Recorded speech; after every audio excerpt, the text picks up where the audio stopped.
Herkese merhaba, kanalıma hoş geldiniz. Bugün sizlerle güzel bir boyunluk çalışması yapacağız. Bakın şu şekilde pirinç modeli. Şimdi ben bunu 5, 6, 7 hatta 8 yaşa kadar uygun çalıştım. Dilerseniz sayıları arttırarak yetişkinler için de yapabilirsiniz. Şimdi ben bunu 70 ilmekle başladım. 80 ilmekle başlarsanız yetişkin için olur. Daha geniş olsun, daha uzun, benimki böyle daha boynuma yığılsın isterseniz 90 ilmekle de başlayabilirsiniz. Ama dediğim gibi bunu ben 5, 6, 7 hatta 8 yaşa göre çalıştım. Şu şekilde bakın şöyle güzel bir boyunluk oldu. Dilerseniz hangi malzemeleri kullandım onları paylaşayım. Şöyle 8 numara 40 santimlik bir misinalı şiş kullandım. Bu arada boyunluğumuz dikişsiz, tamamen dikişsiz olacak. Normalde ben alizenin ipini kullanıyorum ama bu da onun kalınlığında olduğu için bunu BİM'den almıştım. Değerlendirmek istedim. BİM'de satılan Ören Bayan'ın Tanja markası kalın bir ip. Bir yumaktan yetişkin için örerseniz bir yumaktan bir tane çıkar ama çocuklar için örerseniz yumaktan artıyor. Dilerseniz başlayalım. Alize Superlena Maxi ile örüyordum. Onu da merak edenler varsa onunla da çalışabilirsiniz. Aynı kalınlıkta ip. Şimdi şöyle başlayalım dilerseniz.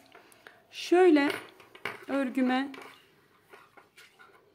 şişime 70 tane ilmek atarak başlayacağım. Derseniz 70 tane ilmek başlayıp gelelim. Evet, şişime 70 ilmek başladım. Bakın şimdi şu şekilde başlama kısmını göstereceğim. Diğer şişimizden bir ilmeğimizi alıyoruz. Şöyle bakın bu tarafa geçiriyoruz.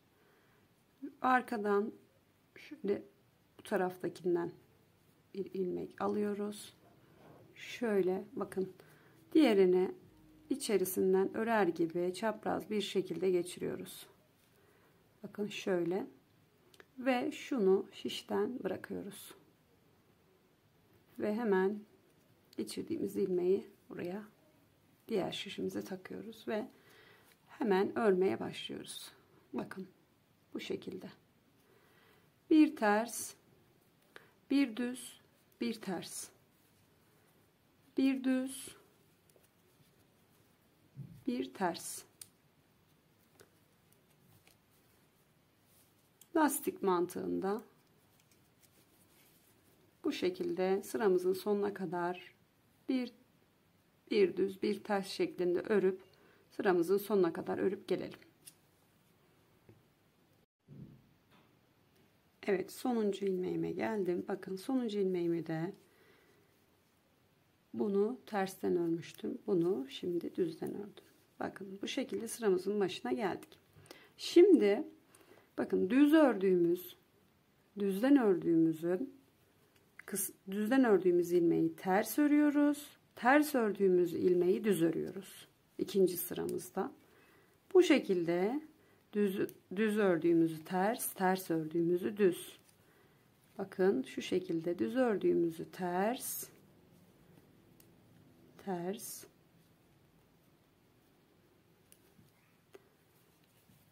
ördüğümüzü düz.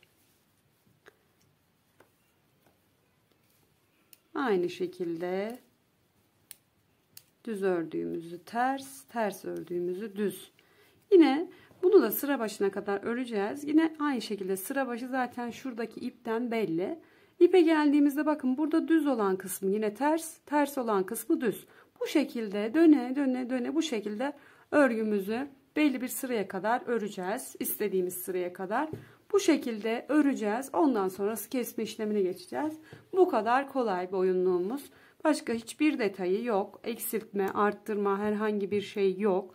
Bu şekilde dediğim gibi düzlerin üstünü terslerin üstünü düz örerek boyunluğumuzu bu şekilde tamamlıyoruz. Bu şekilde sıralarımızı tamamlayıp gelelim.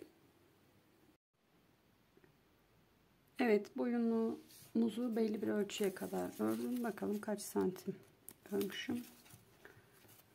Şöyle yaklaşık 20 santim. 20 santim kadar ördüm. Bu şekilde. Şimdi artık kesme işlemine geçeceğim. Ben keserken bir tığ kullanacağım. Siz dilerseniz kullanmaya da bilirsiniz. Şimdi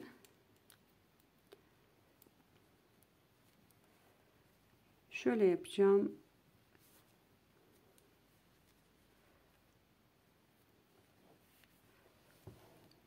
Şöyle ilki önden alıyorum. Bakın ipimi arkaya aldım ve şu şekilde tekrar tığımı şişime takıyorum.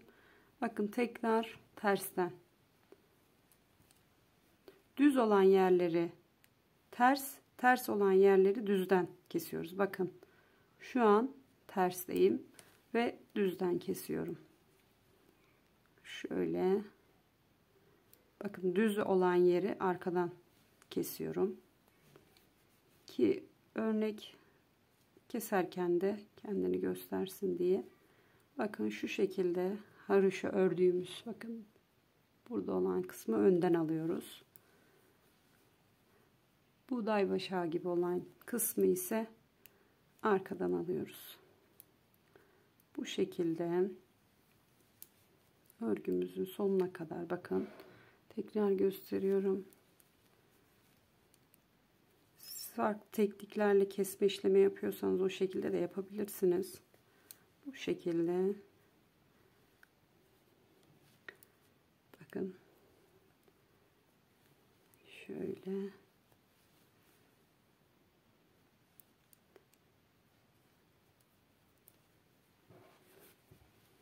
tekrar bu şekilde sıramızın sonuna kadar bütün ilmeklerimizi keserek tamamlayıp gelelim.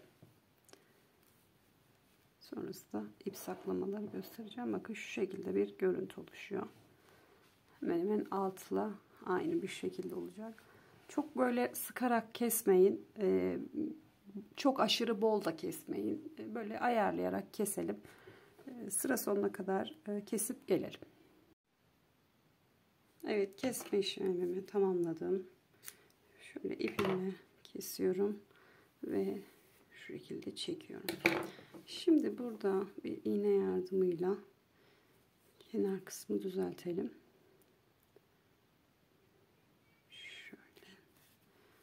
Şöyle bakın bitiş noktamıza geldik. Şöyle baştaki bitirme noktamıza şöyle bir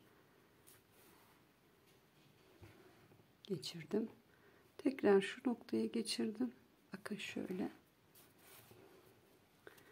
düzgün bir görüntü sağlamak için buradan da şöyle arka tarafa bir boşluktan geçerek, zaten boyunluğumuzun arkası önü yok. İki taraflı da kullanabilecek bir model. Şöyle ipimizi sabitleyelim.